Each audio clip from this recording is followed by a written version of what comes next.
3, 2, 1.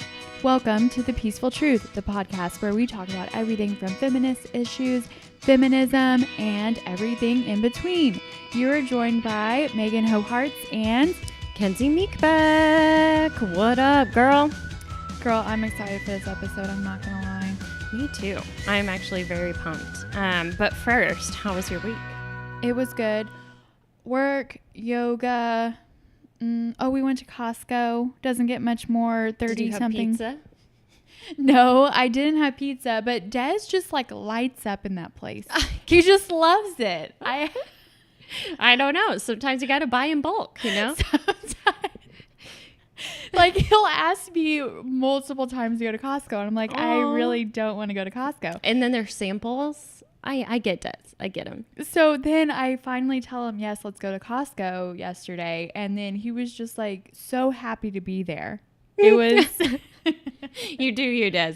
That's pretty awesome. So whenever he's feeling down, you should just bring him to Costco, get him a smoothie. Doesn't take much. So we did that. And now I'm teaching 2 classes on Sundays now. Oh, wow. Okay. When was this? So this morning at 9:30 I teach. Oh, yeah. And tonight at 6 I teach. How was this morning's class? It was good. It was a really good turnout. I don't know if they liked me. Why? I don't know. You're so likable. It's hard to tell. I feel like whenever I first join a studio and teach at a studio for the first time, I feel like it takes me a little bit to warm up. Yeah. It's probably just nerves. Yeah. That's what about exciting. you? Well, first, I just want to reminisce about Costco. When I was little, on the weekends, my dad and I would go. That was like some of the things my dad and I did together growing up. And he would get a hot dog and a berry smoothie. Oh, nice. And I would get a big slice of pizza, and we would get 2 straws for the berry smoothie and 2 straws for a soda. Aww. And then walk around. Anyway, makes me want to go to Costco now. We should get sponsored for this. Unlike or what were we? No, I'm gonna bleep that out. Unlike the chains where they ship you food that you cook indoors. My week was good. It was pretty standard. Just getting some stuff done maybe, and I don't want to like talk about it yet until it's official, but like maybe getting another side hustle on. Nice. So I'm excited about that. And so I was working on that yesterday. I'm working on the podcast yesterday. And what else? Oh, I wanted to talk about Cardi B for a minute. Oh, that girl that I didn't know who she was? Yes. But and you go, talk about her more. What? I want to talk about how much I love her for a minute. Well, first, I just think she did something unprecedented recently. What? So first, like, I think that people kind of laugh when she talks because, one, she talks like that, but, like, really she is smart and savvy. And, like, she talks a little goofy, but it's, like, it's in her own language, but I feel like that should not take away from how badass she is. And first off, like, you need to listen to her new album is so empowering. Okay. She has like a song where she like just talks about how like she just hustles and she's awesome and she's just telling people 100% how it is. And it's like, really empowering. I'm working freaking hard. Yeah, and she is empowering. Like the songs will make you like, as a lady, will be like, yeah. Will like get you hyped. Okay, I want to listen. And if you don't like rap, I mean, yeah, I can see it, but just like listen to the lyrics to appreciate it. And then like one of her songs is called Be Careful, and it like seems like a threat at first, where she's talking about how her fiance cheated on her. Oh. And she is like, be careful with me. And she's like, this isn't a threat, this is a warning. And she like just calls him out 100%, like unapologetically calls him out. And I feel like this is a cool new trend that Beyonce started with her Lemonade album of like kind of like the redemption, like, yeah, I'll stay with you, but I'm 100% going to call you out for what you did. Dang. So did Cardi B stay with her fiance? Yeah. And guess what? Last night while she was rapping Be Careful, it was so powerful. This is a brand new album that she just dropped. Really powerful, really empowering.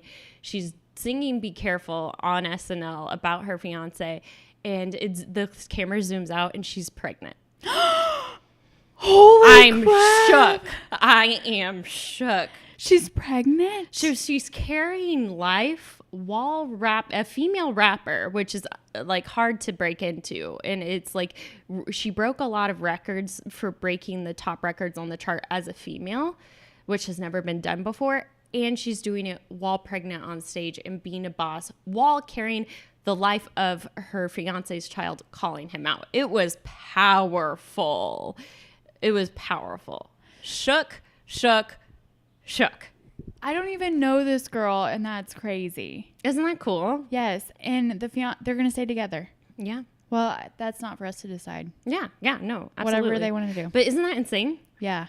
Yeah, I had to talk So about she's that preggo. I had to talk. In that movement of like, I think it's interesting. I don't know like 100% how I feel, but if that like I'm not judging them for their relationship, but just personally, like putting myself in them shoes, like in their shoes, like whether I would think that's like enough to just call them out publicly, or like public shaming, is that like the healthy way to do it? But also I think it's powerful in an artistic way to like, it's artistic to unapologetically like say how you feel publicly. I think that's very artistic. Yeah. And to not care. I get what you're saying.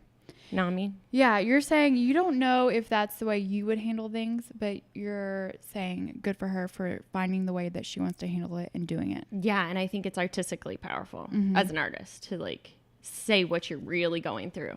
Dang, I gotta check this girl out. Literally, the first did I time, sell everyone on Cardi B or what? Literally, the first time I heard of Cardi B was when you did that. Oh,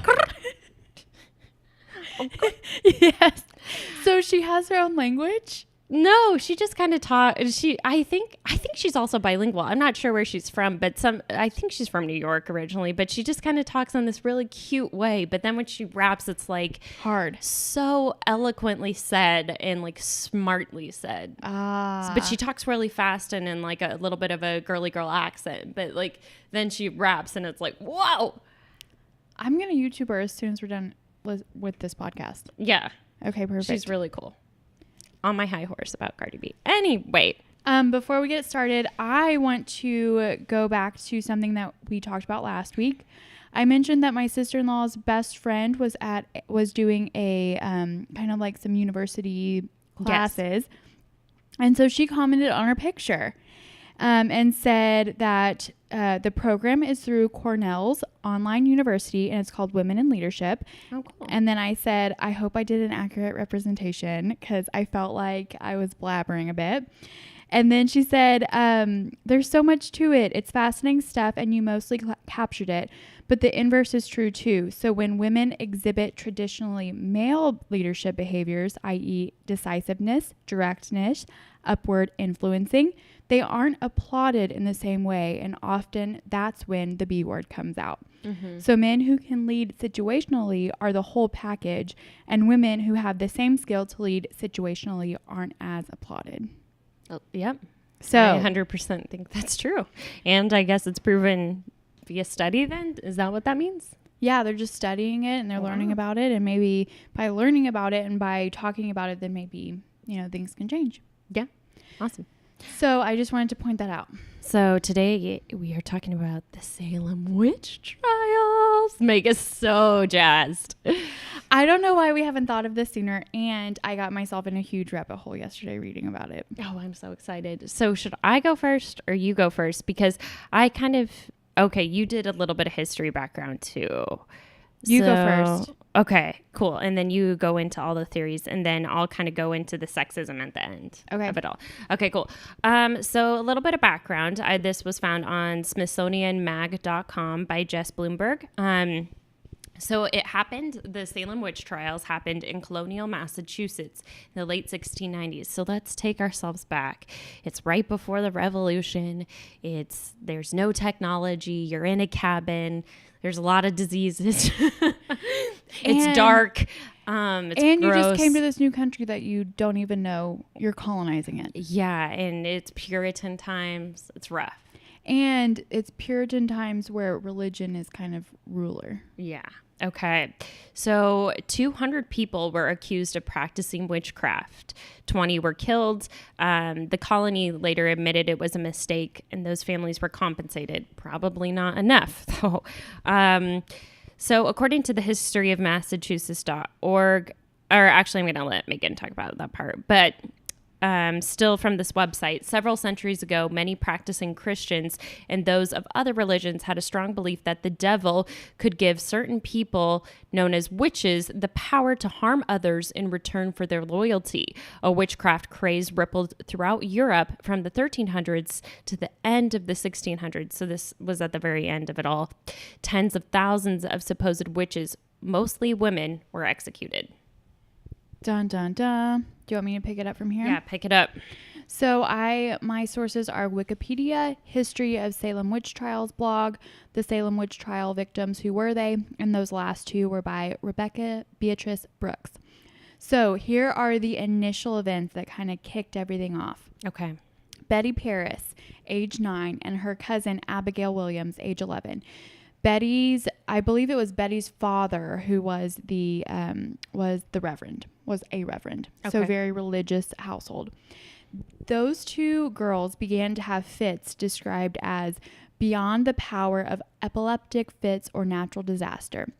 The girls screamed, they threw things around the room, they uttered strange sounds, they crawled under furniture, contorted themselves into peculiar positions, according to another reverend.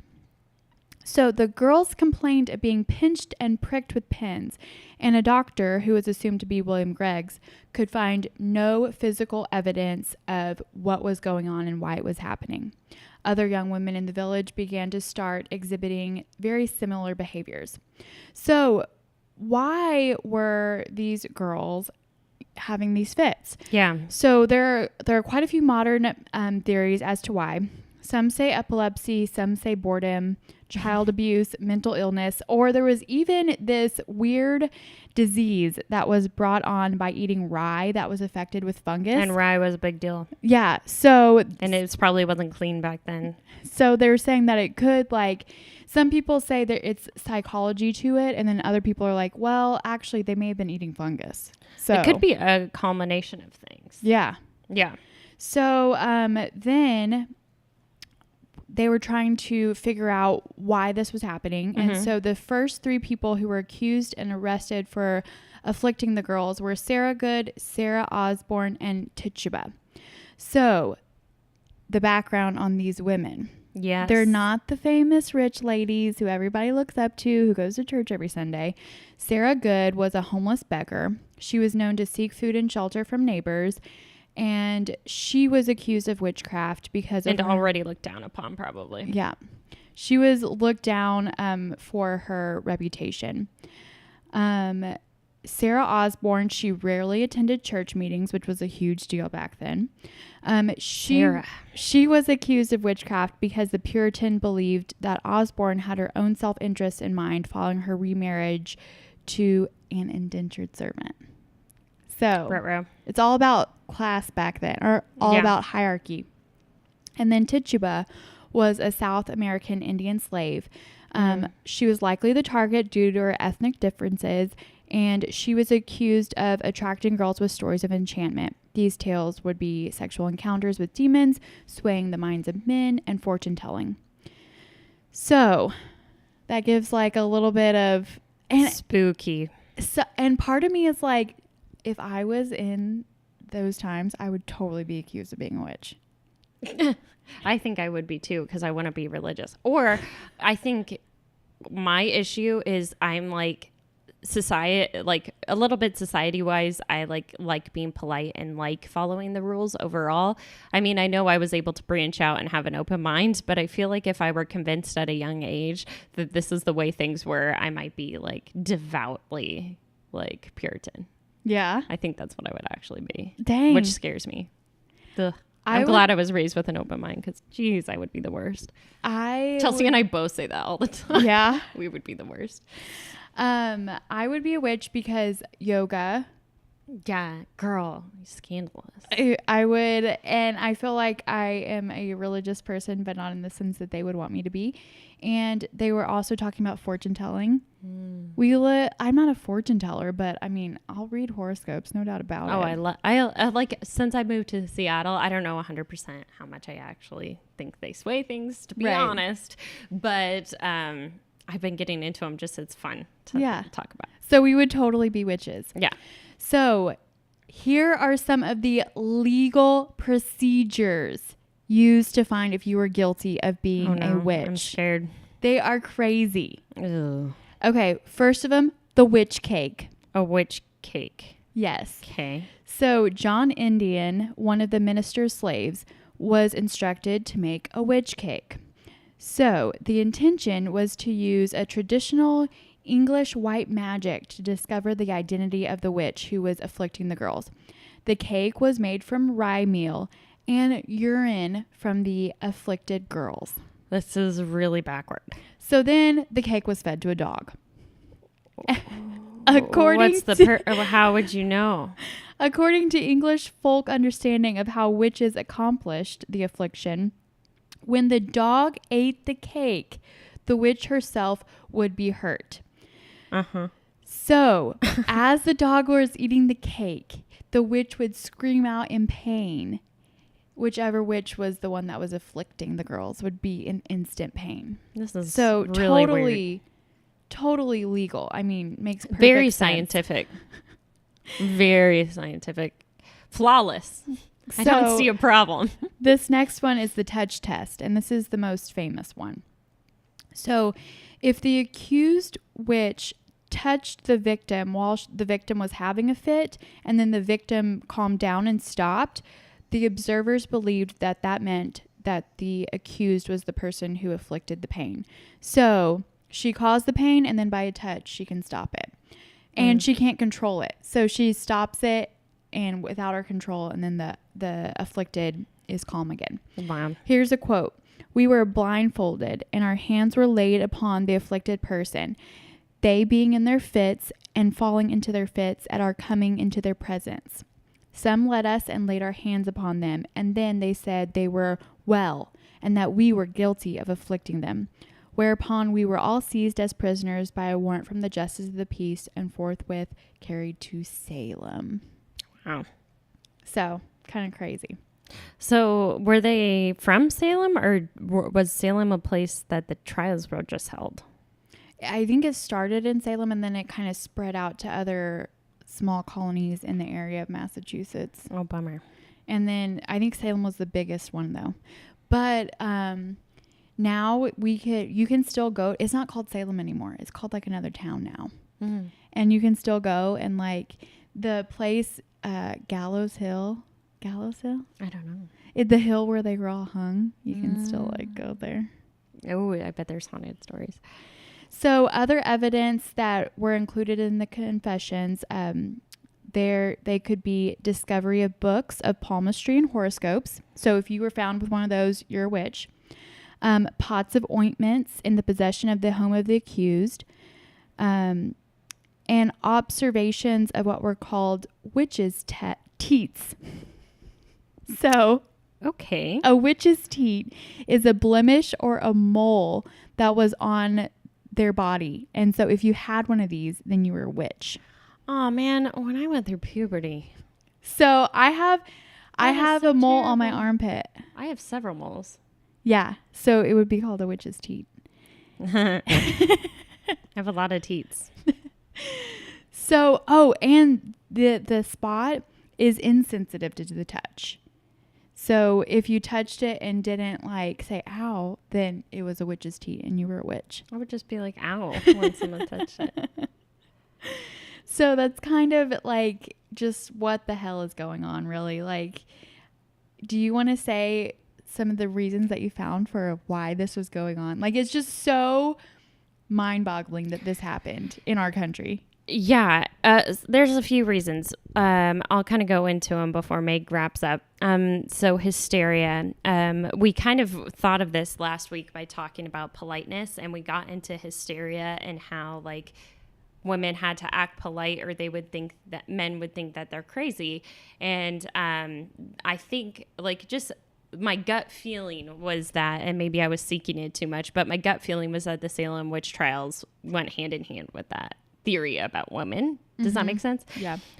So a paper from Western Oregon University's History Files by Josephine Colburn. She said that this is like I think this was a college paper a girl wrote, but she said that George Lyman Kittredge, a professor, I don't know if it's at the same university, referenced Sir Thomas Browne in a paper he wrote. And Browne wrote in Religio Medici, which is probably religious medicine, in 1643. And he defined the effects of witchcraft as some kind of disease linked with hysteria. So I guess it might have gone hand in hand, especially since that was written in 1643. Some other things, and Meghan, I did see the same thing about fungus poisoning, and I thought that was super interesting.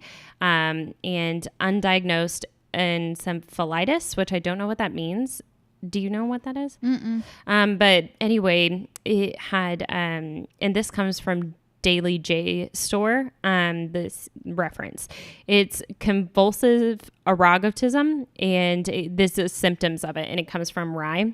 And it has LSD effects. If you get infected with this fungus, you have vertigo, crawling sensations on the skin, extreme tingling, headaches, hallucinations, seizure-like muscle contractions. So this could be what was inflicting them, but then the hysteria is kind of what made it worse. I think it was a combo of like mass hysteria and them actually having stuff, and then being raised with it and being ingrained mentally. Like everyone thought this was a rational idea, you know? Yep. And it was also blamed on that mass hysteria was blamed on bad economic times, stress, arguments, and tensions within the community that was there already. So should I save sexism, or do you want to go into your last little bit? Yeah, let's save sexism to the very end. Okay, cool. So, well, mine also kind of has to do with that. Let me read you this kind of fun article. Okay. 9 reasons why you might have been suspected of witchcraft. Okay, ladies, were we witchcrafty? So here are 9 things. You are female. Oh, well, crap. We got one thing against us. All through Western history, more women than men have been accused of witchcraft. It took less for a woman to be considered out of line. You are middle-aged. Yes, I haven't gotten there yet. So witches tended to be in their late 40s and 50s. Maybe other adults were resentful of a bossy mother figure. Number 3. You are related to or otherwise associated with a known suspect. So I was reading about how if the woman was accused, then more often the husband would be accused then too. Poor dude. You are English, Puritan background. Oh, no, I don't got that. You are married but have few or no children. I'm not married or have children. So neighbors suffering misfortune might think you are attacking their larger families from jealousy, especially if you are lacked kin to speak of for you. Unprotected widows were at even more of a high risk. Number 6, you are continuous. Wait, what is that word? Contentious. You are contentious and stubborn with a turbulent reputation. No, I think that's back me. then we would be that for that's sure. Us. Number 7, you have been accused of other crimes before, such as theft or slander. No, I haven't done that. Number 8, you are of a relatively low social position. I don't know. I mean, we say we're poor, but we're probably like middle class. Yeah, we're middle class. And number 9, a confessed witch accuses you of being a fellow witch. So if I accused you, then they would believe me. Ooh, you're a witch. So those are the 9 things. Who wrote that article? Her name, it's from the Huffington Post. Cool. And it was by Marlene Roach. Cool. That's a fun article. So I think that we would probably have a pretty good chance of being a witch. All of this reminds me of my cat Binks. He's a black cat, and he is named after Hocus Pocus, which is about witches, and it was based in Massachusetts, and it's playing off all this. You were totally a witch. I know. You have a black cat. I want to dress up as a witch for Halloween. for this year, I think. What should I be? You could be a witch too. Okay. We could hold Binks in a picture. Okay, should I talk about sexism now? Yeah, go for it. Okay, so I just think Puritanism is like kind of an extreme religious belief, and I think a lot of demonizing women was back then, you know, kind of like a strong belief that women would be possessed by the devil and they're kind of innately sinful and a little bit scandalous, and that just comes from Puritanism. So if they didn't like follow everything super strict. Definitely. I found a little bit of a snippet that Puritans were very hostile towards colonists who didn't follow the strict religious and societal rules in the colony. So as a result, it's probably not surprising that many of the accused witches were outspoken women, Quakers. I can't remember what a Quaker was. I used to know a lot. I feel like I did too, but I can't remember. I guess not Puritans. And now I just think of oatmeal. Slaves, colonists with criminal backgrounds, or colonists who criticized the witch trials. So if you came forward and said, hey, I think that we're going a little crazy here, I don't think that these people are witches. So if you try to be the voice of reason, if you tried to be the voice of reason, which is what would happen with the family, like other family members and like the husbands and all that. If you stood up and said, hey guys, let's take a step back here, then you were a witch. Wow. So it's also kind of, some historians think that the girls' parents were egging the girls on and encouraging them to accuse specific people in the community that they didn't like or that they wanted to get an act of revenge in, which is kind of sad. Yeah, it's sad, but it makes sense. And did you know it's a common myth that the Salem Witch Trial victims were burned at the stake? But actually, there was no burning of the stake. They were mostly hung. I didn't know that. I watched a whole movie about it, and it was supposed to be like a realistic thing, but it was made a long time ago, so it's like, meh. What, on Netflix? No, it was like I watched it in a class for some reason. Oh, I want to watch it. Yeah, I wonder if it was in my women's studies class. I forget. Was it a good one? Other than the fact of being made a long time ago? I mean, it was more entertaining, I think, because I was in class. I was like, cool, movie time. As soon as you saw that like screen being pulled out, you were like, heck yeah, movies. Yeah, movies. Yeah, I have no idea if it was actually good. But yes, any other thoughts? Just thank God we didn't live in Massachusetts in the 1600s. I think I would have conformed, unfortunately. Oh, I feel like if I was seeing people who were standing up and saying, hey guys, we're crazy, quit doing this, and then they got killed, like, you got to survive. Oh, I mean, keep quiet. Keep quiet. Just like sit there and be like, oh, I'm a dainty little girl. Oh, I don't know what's going on. Yeah. So I thank God we don't live back then. I know. And sad for all the families. Oh, people say like now's like a terrible time, and I'm like, I don't know. At least we aren't hung and pressed to death for being witches anymore. I think that there are good. I mean, there are other places that still do stuff like that, though. Yeah, I think that no matter what time you live in, there's going to be bad stuff that happens. I think it's kind of just life. Yeah, you know. I just think I'm just grateful I'm not in the medieval times. I think that would have been awful and stinky. I second that. Yeah. Maybe I would have liked to be in the 80s and 90s, like more. Yeah. The 90s, I feel like we were just having lots of money, just rolling around in it. Is that true? The U.S. economy was like the best in Clinton era. Oh, okay. I think. Okay. Well, what's a good thing? A good thing is that I'm going home in June. That's exciting. You're like, I don't know. I'm like, I can't think of it. I don't know. My good thing is I'm just in a good mood lately. You're just happy about life. Happy. I'm just chilling, just cruising. Perfect. Sometimes this podcast makes me happy. I don't know. So yeah, I'm just happy. Perfect. Great. Well, thank you guys so much. Tune in next week for another fun episode. We love you. Bye. Bye.